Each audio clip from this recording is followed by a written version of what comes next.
మీరు మూర్ఖులకు ఈ తరము వారి నుండి వేరై రక్షణ పొందుడని వారిని హెచ్చరించెను. ఏమని చెప్తున్నాడు అని అంటే, మూర్ఖులైన తరం అంటండి. ఏంటి, లోకంలో ఉన్న వాళ్ళందరూ మూర్ఖులా అంటే? మూర్ఖులు కాదండి. కానీ మూర్ఖతనంటే ఎలా ఉంటుందనంటే, రేపు పొద్దున్న ఎగ్జామ్ పెట్టుకొని ఈరోజు క్రికెట్ ఆడుతున్నాడు అనుకోండి, వాడిని ఏమంటాం? మూర్ఖుడు అని అంటాం. అన్ని వరుసగా కమలీళ్ళు ఉన్నాయి, మొదట ఒక కమలీళ్ళు అంటుకుంది, ఏమాత్రం జాగ్రత్త పడకుండా ఇంట్లో కూర్చొని టీవీ చూస్తున్నాడు అనుకోండి, వాడిని ఏమంటాం? మూర్ఖుడు అని అంటాం.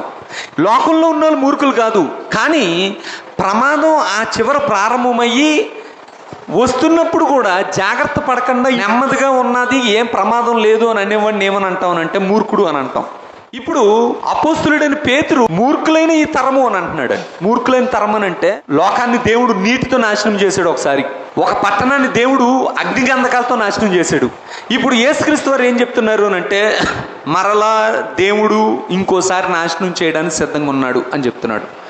ఈ ప్రమాదంలో నుంచి నువ్వు బయటపడాలి అని అంటే, ఆకాశం కింద ఉన్న ఏ నామంలోనూ కుదరదు, ఒక్క నామంలోనే ఉంది రక్షణ. ఎవరి నామంలో? యేసుక్రీస్తు నామంలో. ఈ మూర్ఖులైన తరంలో నుండి మీరు వేరై బయటకు వచ్చి రక్షణ పొందండి అని చెప్తున్నాడు. హెచ్చరించగానే అక్కడ ఏమైందండి, ఆ దినమున ఇంచుమించు 3000 మంది రక్షణ పొందుకున్నారు.